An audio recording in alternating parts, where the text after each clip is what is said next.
In 2013, the citizens of St. Louis took control of the police department. A decade later, Missouri's Attorney General Andrew Bailey tried to seize control of both the Circuit Attorney's Office and the police department. Andrew Bailey's actions against St. Louis City come from the GOP playbook to take power from predominantly black and brown communities. It's happening in Florida, Texas, and Georgia. I'm Bonita Cornute, and today on The Open Source, we're talking about the politics of safety. We'll be back in a minute. Forward Through Ferguson is an anti-racist organization that was birthed out of the Ferguson Commission report. We are the trustees and the holders of the 189 calls to action that came out of the Ferguson Commission's report, calling for a change and a shift in the way St. Louis and the region and even the nation moves.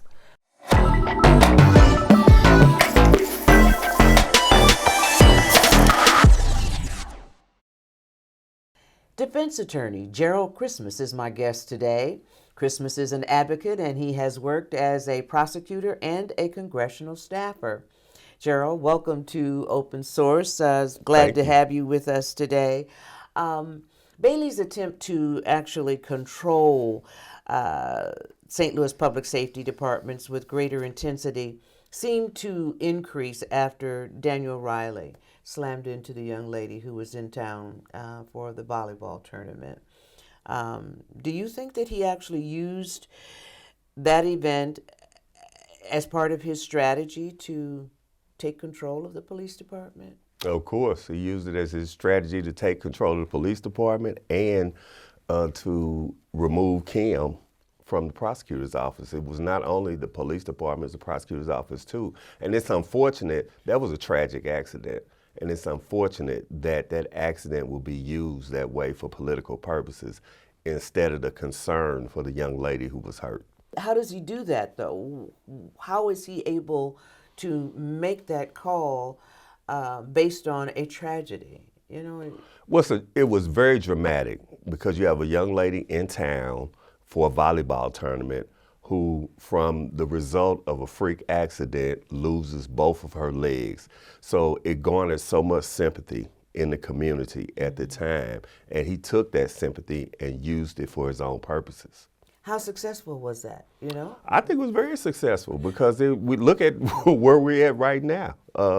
Ultimately, Kim resigned, and we're still in this conflict about control of our police department. And I don't know any major city that does not have local control of their police department, especially when you talk about St. Louis and you know that, control of our police department, all of the origins of that come from slavery and the Civil War, and the whole idea that we were a Confederate state. Slavery was legal in Missouri, and part of the way that they wanted to keep it legal and have control is by controlling law enforcement. And we know from the history of law enforcement that police agencies and divisions, all of that was birthed out of slave patrols, when patrols would come together and go out and hunt black people who would try to escape from plantations. Mm-hmm. So it's all coming back full circle. So where is that in terms of that effort to control this police department? Is it still pending in Jefferson City, the legislature? Do they have to address this before? They would have to address it. It ended with the last session, but it probably is going to come back up again in this session because, as you indicated in the opening, that's part of the Republican playbook. So I wouldn't be surprised when it's time to submit legislation that you see some new legislation again trying to take control of the police department and the prosecutor's office. Is there an attempt in Kansas City? They're I'm not sure. The same way. I'm not sure if there's an attempt in Kansas City or not. There seems to be, in the state, there seems to be always more of a particular interest in St. Louis than in Kansas City. Why? Well, I think because, St. Louis has a more aggressive and a larger black population. And I think that is the reason. Now, I'm just speculating. And also, really when you think about it, and Kansas City is growing, I think, and it's very progressive.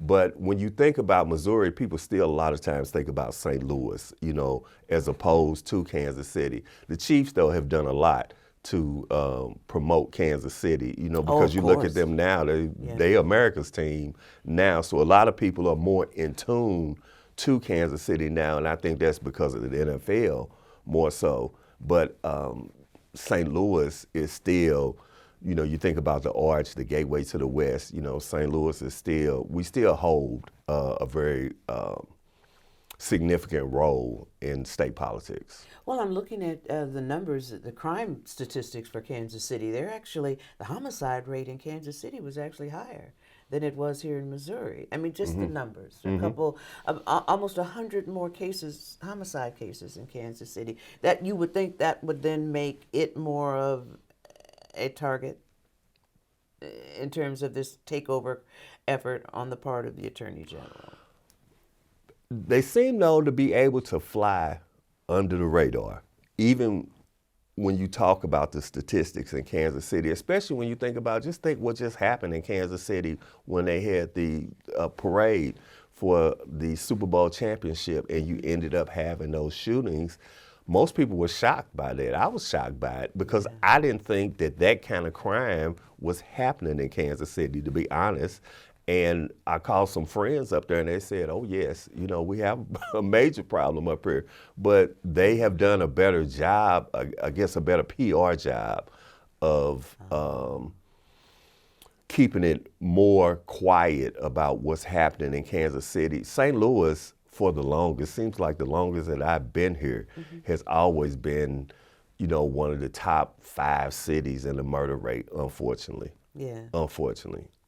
Well, I'm thinking about, I'm going to go back to the case of Daniel Riley. That day, he was high on fentanyl, codeine, and THC. He violated his home confinement, and his ankle bracelet was not working properly. He drove recklessly. How does the monitoring system work? Was there any way to have known that he had that he could have been at risk of hurting or engaging in something criminal? I don't know if they would have known. All they would have known from the monitoring system is his location, where he was at. As far as substances that he had in his body, they have no way of knowing that. Maybe they have areas or zones that he's supposed to be in, and maybe they could have told if he was in a certain zone that maybe he could be up to, if it's a high crime area, that could have been a suspicion, but they really could not have known. And I've had many clients that have been on electronic monitoring, and from time to time, that happens with the battery going dead, because you have to charge the battery on a regular basis. It's like your phone. You know how you have to charge your phone on a regular basis, and sometimes your phone gets low, sometimes it goes dead on you. In the middle of a phone call, my phone went dead. I got to get it on the charger. It's the same thing with the ankle monitor. They go dead, and that's considered a technical violation. That's not considered a major violation.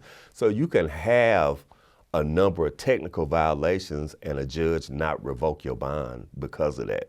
Was his bond supposed to have been revoked?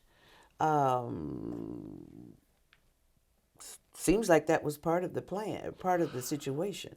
I don't think his bond would have been revoked. As a defense attorney, I don't think his bond would have been revoked for these technical violations. If he was my client and we had to come to court for these technical violations, I would argue against bond revocation because they're technical violations. They're not major violations. It's not as if he's committed another crime, or I don't know if he was being regularly tested, whether or not the court ordered regular drug screening.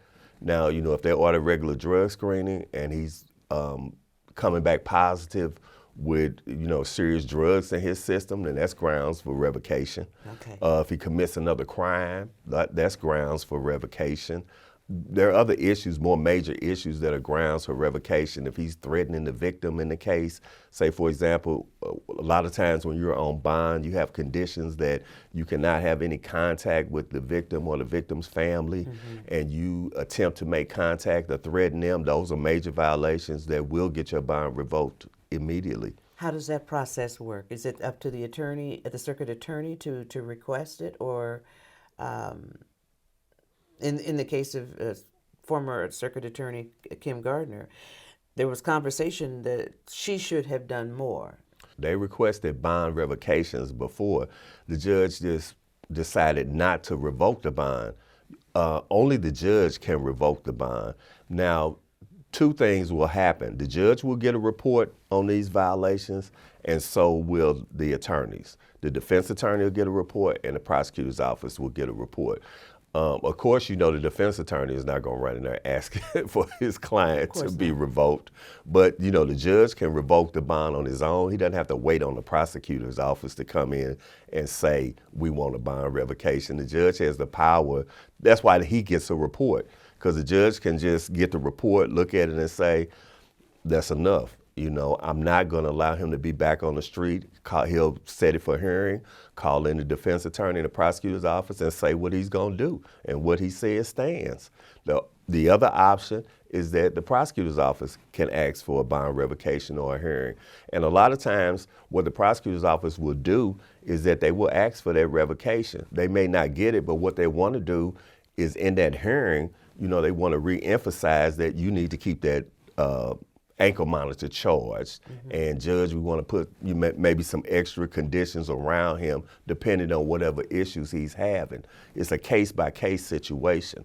So the prosecutor's office can do that, but the judge does not have to wait on the prosecutor or the defense attorney. Okay, but was there some discussion about whether it was requested in writing by the circuit attorney's office under Kim Gardner? Or was it just a verbal request? Well, it can be both. It can be oral or written. So you can, in court, you know, you can make an oral motion to have the bond revoked and ask the court to set it for hearing. Or you can also file a written motion. And that is, you know, the front line prosecutors, because, you know, Kim is the circuit attorney. So she has these assistants, was the circuit attorney. But at that time, she was the circuit attorney, and she has assistant circuit attorneys, you know, working in all these different courtrooms. And so the assistant circuit attorney that's assigned to that case will then make those decisions. I see. And I think, especially like in this situation where it was this freak accident, no one could have predicted that that would have happened. And I think most definitely, if the city had more traffic control, then it wouldn't have happened.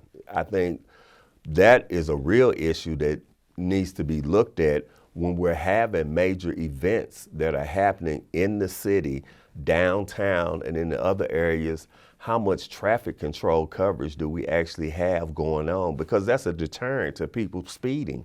I know when I'm in a different city and I'm there for an event, I'm always more nervous because I don't know the area. I don't know the streets. I don't know really that it's a one-way or that people might speed through here.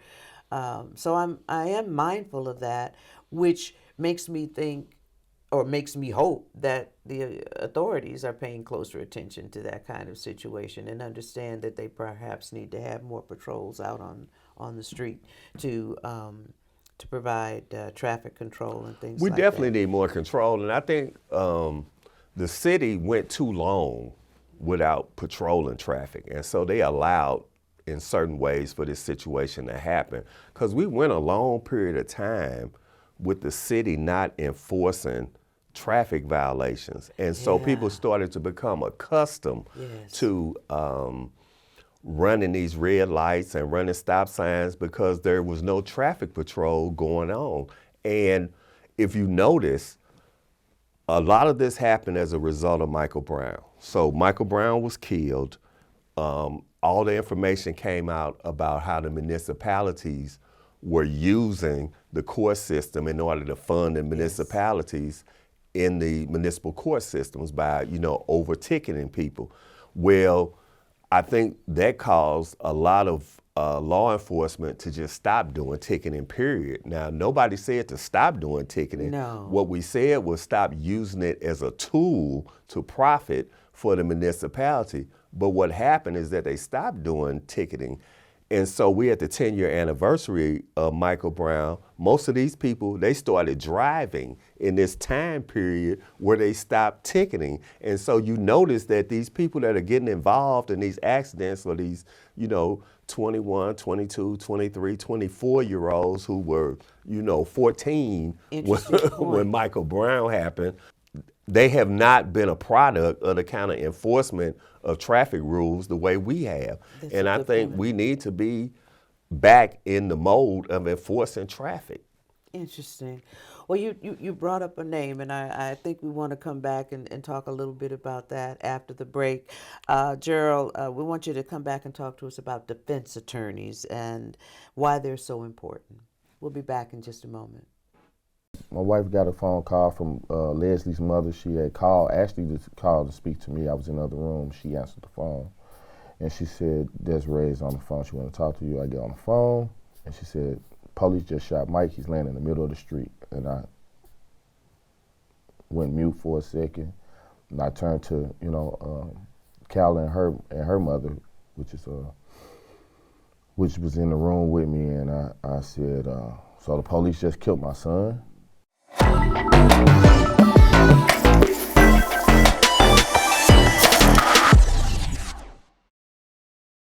I recently talked to Michael Brown Sr.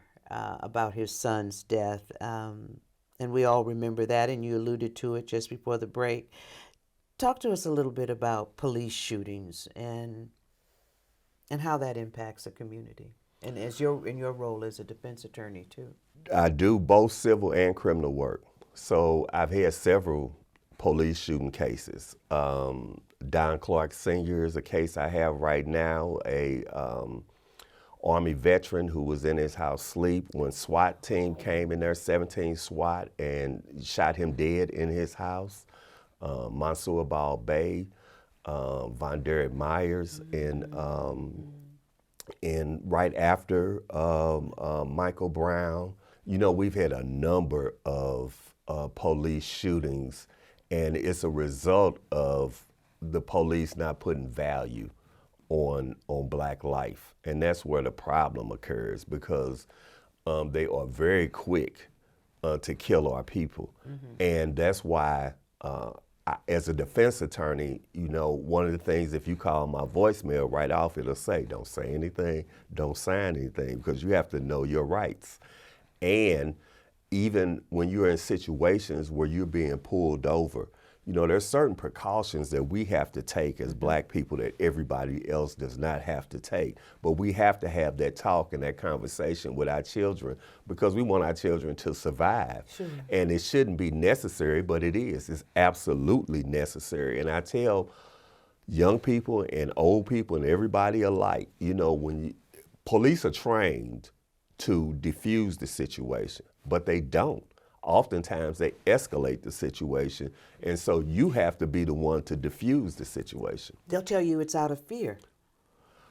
They may say it's out of fear, but they are trained to deal with these situations, and they are armed. And a lot of times they make the situations worse than they have to be. And that's where the problem lies. And then also the problem lies with not having enough diversity on the police force, because you have to have diversity on the police force, and you have to have black officers in black communities. There's no way around that. How do you get more African Americans to feel like they have a place on a police force, in the police department? I mean, I looked at the graduation story that just aired this week on television of the last class of graduates from the academy, and I think there were only 2 African Americans. Why not? Why don't we see more enrolling? Because you're not recruiting.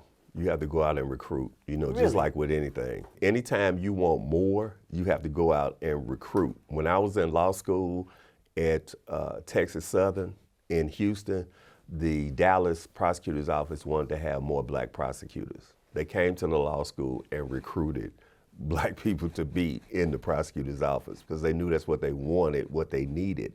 And as a result of that, 30 years later, you know, they have a very diverse prosecutor's office. And you have to have a very diverse prosecutor's office, just like you have to have a very diverse police department, because you have to have people with different experiences and different exposure levels to help understand and to make people feel comfortable. I'm an attorney, even if when I get pulled over, if it's at nighttime, I turn my dome light on. I keep my hands in clear observation. I don't start making sudden moves, going to the glove compartment or reaching to get my briefcase from the back seat, because you don't know what's on their mind. Like my nephew, I remember he had these tinted windows on this charge and it would drive me crazy. Ooh. And I would tell him, I said, if the police pull you over, just roll the windows down, roll them all down so they can see in the car, because it's gonna bring down the anxiety level. And that's, you know, it's not something that we are supposed to do, but it's something that we have to do. And it's necessary because you want to bring that anxiety level down before anything pops off. Mm.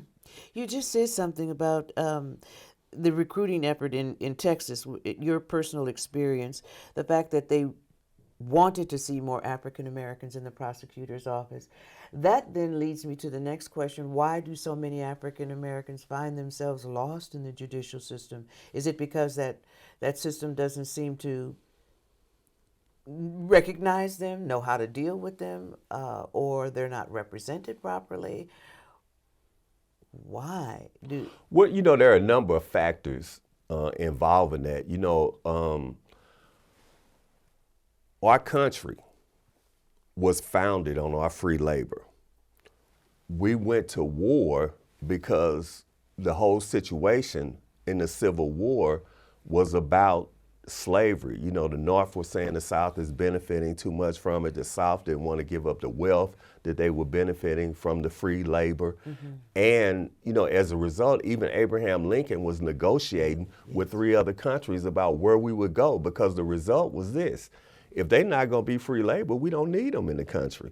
And that's the conflict that we have been going through. And what's happening now, all our systems can be manipulated. And that's where the problem lies with, you know, any government or any system. And especially in the United States, where we have a capitalistic system, which means that, you know, money can play a major influence. And unfortunately, now we're not used as slave labor, but we used in order to perpetuate the criminal justice system. So now we're in an election with Biden and Trump, okay? But if you look back, and I'm not advocating right now for either one of them, but when you look back at President Biden's policies and the crime bill that he and Bill Clinton did in 1994, 30 years ago, we still have not recovered from that. You know, his policies when he was head of the Judiciary Committee and when they passed that crime bill, crushed our community. I don't care, you know, you can weigh it any way you want to, but those mandatory sentences, those enhanced punishments, all of that played a critical role in the downfall of our system, but it also propelled that industry. And prison is a horrible place, and they make so much money off of our free labor in prison. The concessions in prison when they want to buy stuff is super high, telephone calls.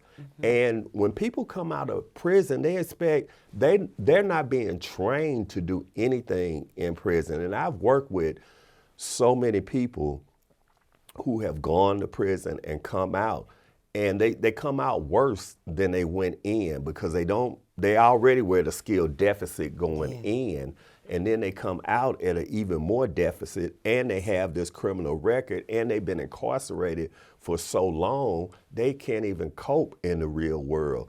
And it's so expansive in our community that I don't know not one black person who doesn't have somebody who has been in the criminal justice system. You know, I don't know anybody. Like, I remember watching a special with Bernie Madoff's wife, and she was talking about how when he got caught up in that scandal, and she was saying, well, you know, I didn't know because, you know, we had never had anyone go to prison. And I was thinking, wow, your world is so much different than ours, because if you ask, you can ask anybody from Obama on down.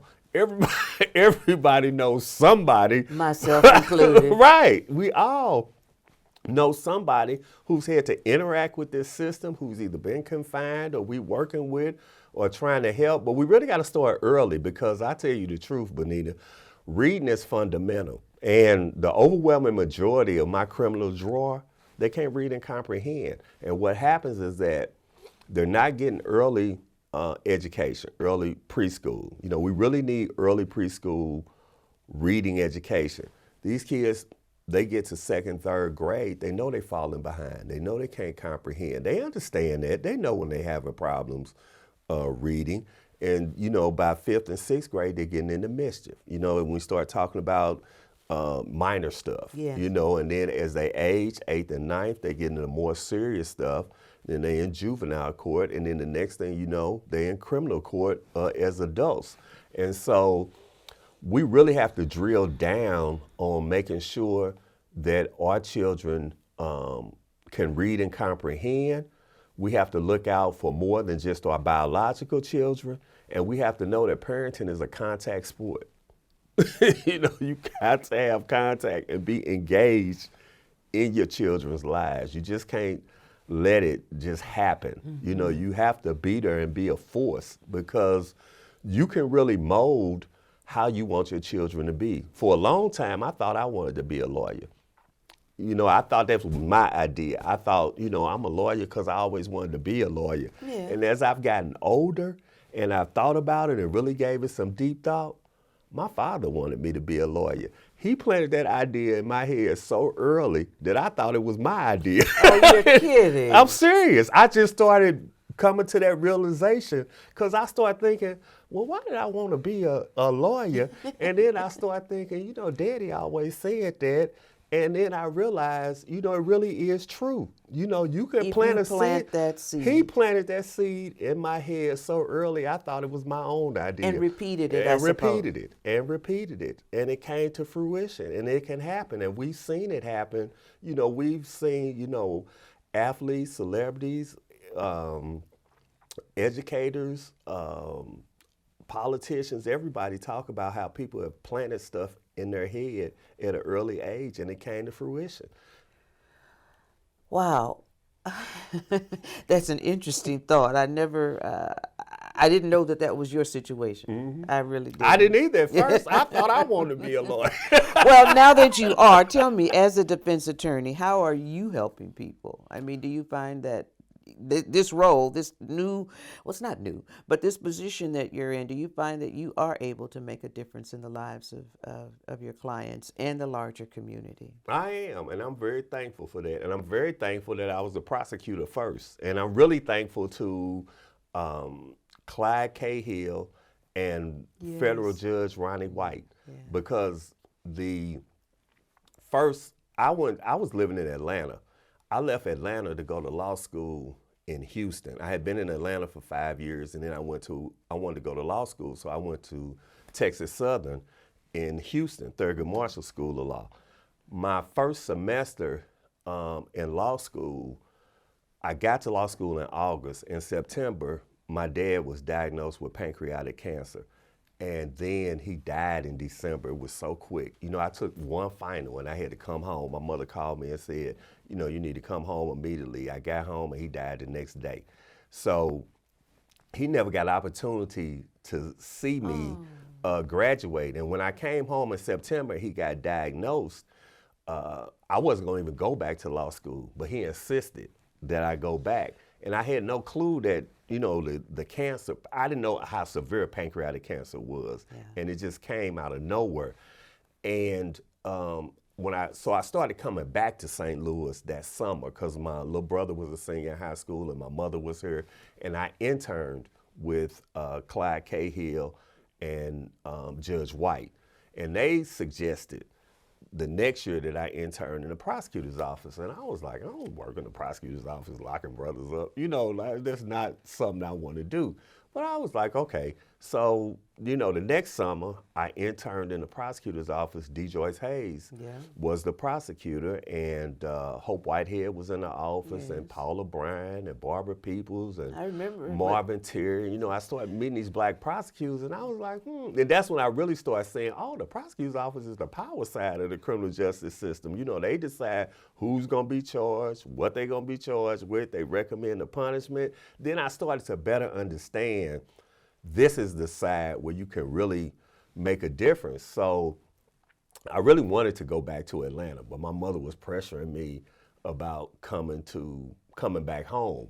And so I called Dee and I said, I'm thinking about taking the Missouri bar, and I want to know if I pass the bar, can I get an interview in the circuit attorney's office? And Dee said, if you pass the bar, you got a job.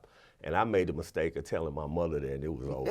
You know, I passed the bar, and I went to circuit attorney's office, but that's where I really learned how to try cases, understanding the criminal justice system, and how it can be used effectively to help our people. And that's why I was so excited because I ran for circuit attorney twice. You know, twice. I feel like I got robbed the first time. You know, I still won't believe that I lost that election. But the second time I ran, though, I was already out of the prosecutor's office and in private practice, and I wasn't feeling it the same way as the first time, but I just didn't want Jennifer to run unopposed, you know, and nobody was running.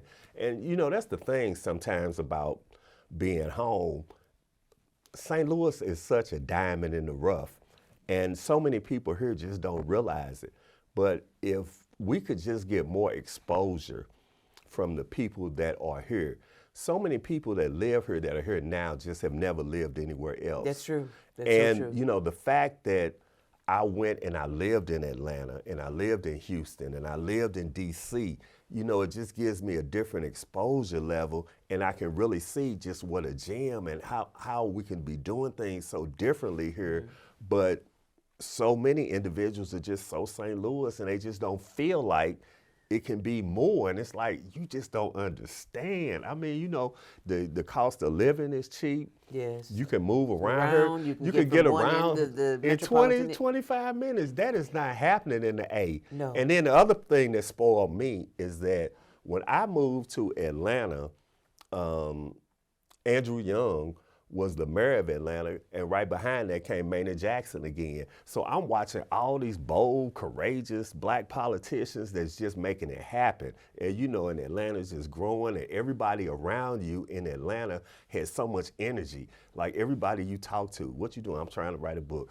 I'm trying to do a movie. I'm going to law school. You know, that's what really propelled me to go, because I was like, I was working 3 jobs in Atlanta. Everybody in Atlanta had 2 jobs. Everybody had a full-time and a part-time. That was just a given. You know, I had 2 part-time jobs and a full-time job. Wow. And then I was saying, I got to go to law school, you know, because I had always, like I said, it was always in the back of my mind.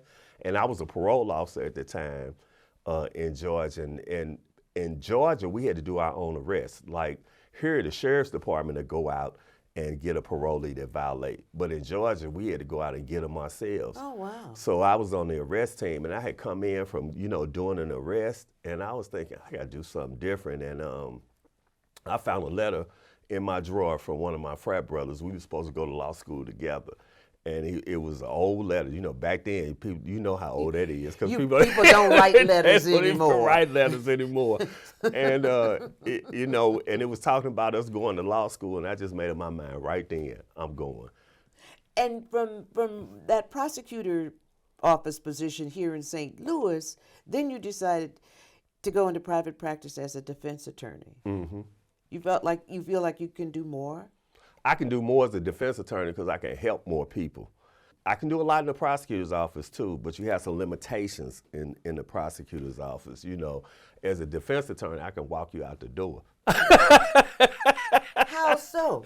I mean, because your skill, due to your skill, you could walk me out the door. Due to my skill level, I can walk you out the door. So, you know, I've been pretty successful. You know, when I don't like to toot my own horn, but for the overwhelming majority of my cases, now, I'm not going to get a not guilty on everything, but I get a good deal pretty much for everybody. You know what I'm saying? Everybody that I've worked with, I have gotten the result that I wanted. It's only been about 2 cases that I didn't get the result that I wanted. Okay. So, and because you have an advantage by being a former prosecutor, and this is the thing too, I didn't realize, and I was, God blessed me because I had no clue that being a prosecutor is a clique. I can imagine. Everybody doesn't get it. There's only so many. There's only so many, and everybody doesn't get that opportunity. And many black people do not get the opportunity. Many black lawyers don't get the opportunity to be a prosecutor. And what I learned and realized is that they have a lot of influence. Most of your judges are former prosecutors because they've shown they have the ability to put people in jail. So that's at the state and federal level. A lot of your politicians are former prosecutors. That's how I ended up with Claire McCaskill. She was a former prosecutor in Jackson County, and then she ran for the Senate. But I knew her from being in the prosecutor's office. So once you have been a part of that clique and you understand it, it can take you a long way. And the trial skills that you learn are invaluable because you'd be shocked at so many attorneys who are scared to go to trial. And when you're a prosecutor, you have to. You have to go to trial. And when I worked in the prosecutor's office, you learn by fire. The facts might not be the best facts.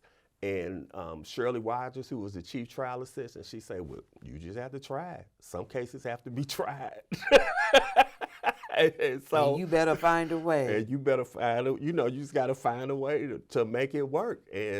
But that is what built me, and so now, for example, when the stuff was happening with Kim Gardner and, Judge Noble was showboating and saying, well, there's nobody in the courtroom. Forget that.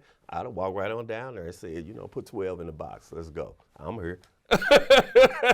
I'm here, and I try all the backlog. You know what I'm saying? Yeah. Because that's what you have to be. If you're going to be the head prosecutor, that's what you have to be. You got to be prepared to take it on. Walking in the Light, St. Philip's Evangelical Lutheran Church in the Ville is your community. Participate with the Empowerment Network, focusing on prostate cancer in African American men, immigrant English language classes, and the coat drive. Be a part of the group. Join us. What happened to Kim Gardner? And what was your role? I think, my biggest regret with Kim, because I was extremely excited when Kim was elected, hindsight is always 20/20.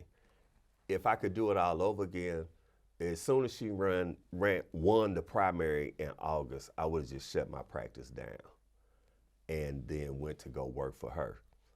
Because I think she just needed, somebody with a strong prosecutorial background in the office with her who had worked, in that office, especially when there had been different high-profile situations. Yes. The problem with being the prosecutor is that you cannot predict human behavior, and that's a thankless job. And if you stay in the prosecutor's office too long, something is going to happen. We had the issue with George Peach and the prostitution. My friend D. Joyce Hayes and her son getting involved in drug activity. You had Jennifer Joyce with too many police shootings. Bob McCullough with Michael Brown. He wished Michael Brown had been killed in the city and not in the county. And who would have been able to predict within the year of Kim being elected that the governor would have somebody tied up in the basement taking pictures? You know what I'm saying? Nobody could have predicted that coming. And that incident right there solidified her tenure as prosecutor. I always wonder what her tenure would have been like if the governor had not got caught up in that. And the problem is that the Post-Dispatch ran the article on the front page, governor involved in this. You're the city prosecutor. You just ran for office on holding people accountable. You can't act like you didn't see this on the front page of the paper. Everybody's talking about it, and nobody else wants to touch it because it's in your jurisdiction. And so she didn't have a choice but to open up an investigation. Whether or not to charge is another story, and I don't know, because before I left the prosecutor's office, I was a sex crimes prosecutor. And so, two things, if I was going to go after him, I would have wanted. I would have wanted the pictures, and I would have had to talk to the victim. Because I know as a sex crimes prosecutor, sometimes when you talk to the victim, you can be moved to move forward based on them telling you the story. Like, sometimes the evidence might not be right there, because the unfortunate thing is sex crimes is usually not a bunch of witnesses. No, it's usually just two people. Usually just two people. You know, maybe somebody can testify to I knew that they were in a relationship, or I saw the kid go in the house or something like that. But only those kind of two people can really tell you what happened, and that's why it's so important to talk to the victim. And I never talked to the victim, so I gave Kim the benefit of the doubt, you know, on her decision to prosecute, because, you know, I wasn't involved in the case. I didn't see the pictures, and I never talked to the victim. But definitely that was a turning point, because the governor at the time, he hired, you know, some of the most powerful attorneys in the city. And that's who Kim had to go up against, you know, and Kim even talked about how they came to her office and threatened her and told her, you know, if you don't drop this case, we gonna destroy you. You're kidding. And, you know, she filed a complaint.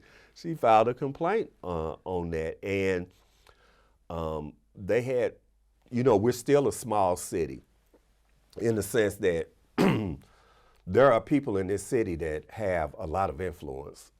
Kim was a micromanager, and you can't micromanage the circuit attorney's office. You know, you have to let some of it go. I would think so. And be able to trust that more people are going to do the job that you hired them to do, because you just can't be, you know, everywhere on top of it.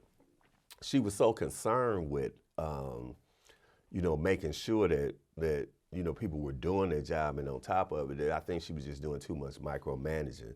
And that's where I think I could have been an asset, you know, in helping with that.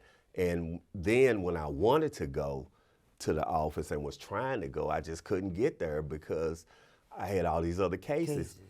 And it was going to be a conflict. You know, I had to get rid of these cases in order to go to that office.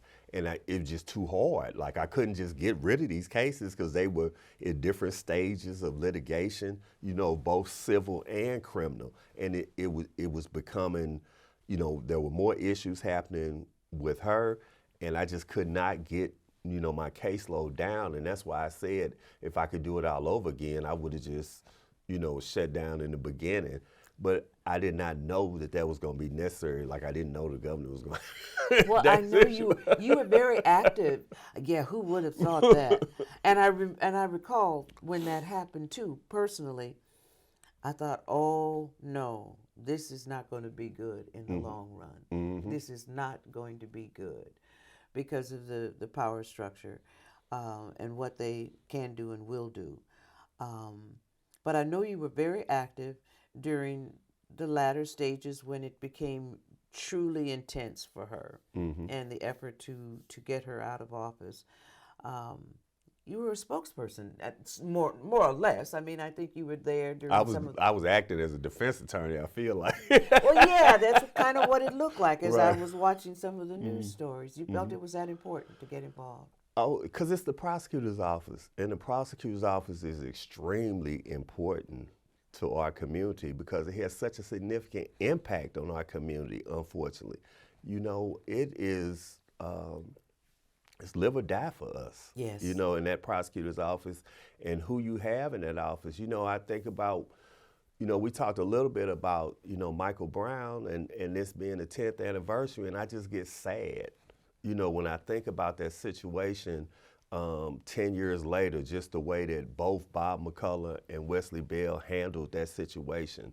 you know, with the family and the failure to hold anybody accountable for his death and the silence, you know, in the community for not having any accountability. I told you before that the chief trial assistant, Shirley Rogers, would tell me some cases just need to be tried. Yes. That was a case that needed to be tried, you know, And it never got there. and it never got there because we did not have prosecutors that had the courage to take it there.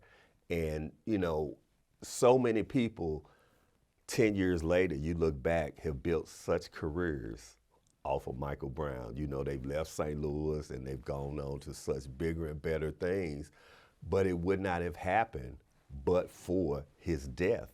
And that's what makes it so tragic now, 10 years later, and still having the problems with the municipalities that in St. Louis County. They really gone backwards now. I can even say they haven't stopped the practice completely, truly. They have not. We need to, you know, we really need to eliminate these municipalities and have, you know, just a merger. Because, you know, you go to cities that are 3 times the size of us that don't have as many municipalities as we do. I think it's somewhere between 80 and 90 municipalities. It's ridiculous, you know, what we have. But I think Kim's heart going back to the circuit attorney's office was in the right place. You know, she really wanted to do the right thing. And she was somebody who was not going to be compromised, and that's what I really liked about Kim. She was strong on that, and she had integrity. Like, you know, you couldn't come to her and say, well, you know, we're gonna do this for you, so why don't you do that? You know, she was not gonna play ball like that. She was gonna keep it above board, and she was gonna maintain her integrity. Even when I had, you know, we were good friends. You know, we tight as 2 fat men in the phone booth. I still have to fight her with my cases, you know. So I know, you know, I wasn't getting no special privileges. You know, everything that I got over there in her office, I fought for. Interesting. And a lot of times I had to go and fight with her, you know, like, can I see Kim? Well, you have taken on quite a bit in your career, obviously. My wife said too much. Too much. Well, that's all right. We appreciate the fact that you're willing to step out there like that, and definitely appreciate the fact that you took some time to talk with us today and shed light on the judiciary and how it works and what it takes to actually succeed. Jerryl Christmas, thank you so much for being a part of the conversation today. We thank you for your time and information. Thank you. State power grabbing of local governments is disenfranchising voters. Daniel Riley got 19 years in prison for what happened. Ending police violence and overall criminal justice inequalities requires everyone's participation. I'm Bonita Cornute. Thank you for watching The Open Source. We'll see you again soon.